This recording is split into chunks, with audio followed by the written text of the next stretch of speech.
Ja, hallo und herzlich willkommen zu einem weiteren How-To-Tutorial. Mein Name ist Jens Bayer und in diesem Video möchte ich Ihnen eine sehr interessante und interaktive Aktivität auf Moodle zeigen, nämlich die Pdf-Annotation. Ich habe dazu zwei kleine Videos gemacht. Das erste, da zeige ich mal, wie sowas aussehen kann, wenn das schon angelegt ist und wie man damit arbeiten kann. Und im zweiten Teil zeige ich dann, wie man das selbst anlegt. Also, ich habe hier schon mal so eine Aktivität in einem Kurs angelegt und habe das jetzt mal mit zwei Teilnehmern durchgespielt anhand eines Beispiels für eine fiktive Einladung, an der jetzt die Teilnehmer oder einige Teilnehmer vorher sich austauschen, wenn noch Dinge unklar sind, vielleicht für die Tagesordnung oder für den Termin, und man so praktisch gemeinsam durch Kommentare, Vorschläge und Unterhaltung im Prinzip über dieses Dokument sich austauschen kann und das Ganze halt auch visuell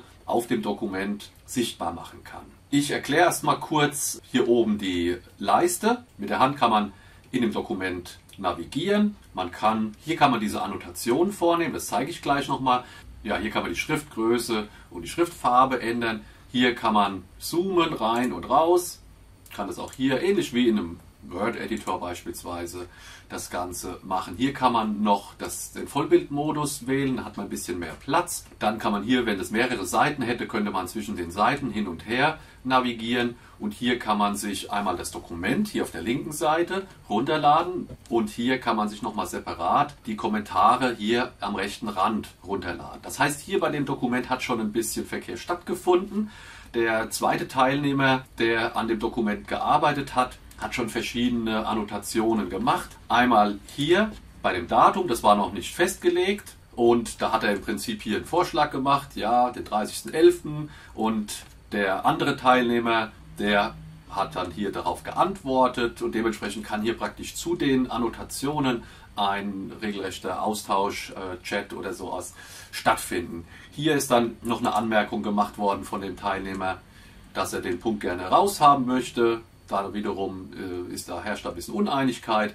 Und Sie sehen schon, hier kann man praktisch ganz interaktiv sich über einen Vorschlag, über ein Dokument austauschen.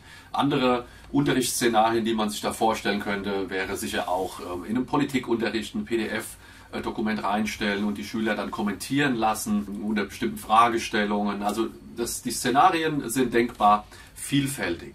Ganz oben haben wir drei Reiter. Einmal das Dokument selbst mit den Möglichkeiten, in den Annotationen zu arbeiten oder die Annotationen zu beantworten, zu kommentieren. Dann haben wir hier eine Gesamtübersicht über den Kommentarverkehr, der schon stattgefunden hat. Das heißt, hier sieht man zu den einzelnen Fragen, die kamen, was da schon an Antworten kam und von wem und wann. Und das ist also praktisch so die Übersicht dazu. Das kann man auch noch ein bisschen filtern, indem man hier einfach nur nach Fragen, Antworten oder meine eigenen Beiträge das Ganze sortieren lässt. Oder aber man hat am Schluss sogar noch hier die Möglichkeit, das statistisch auszuwerten, wie viel sozusagen an Rückmeldungen, wie viel Verkehr im Prinzip über diesem Dokument lag.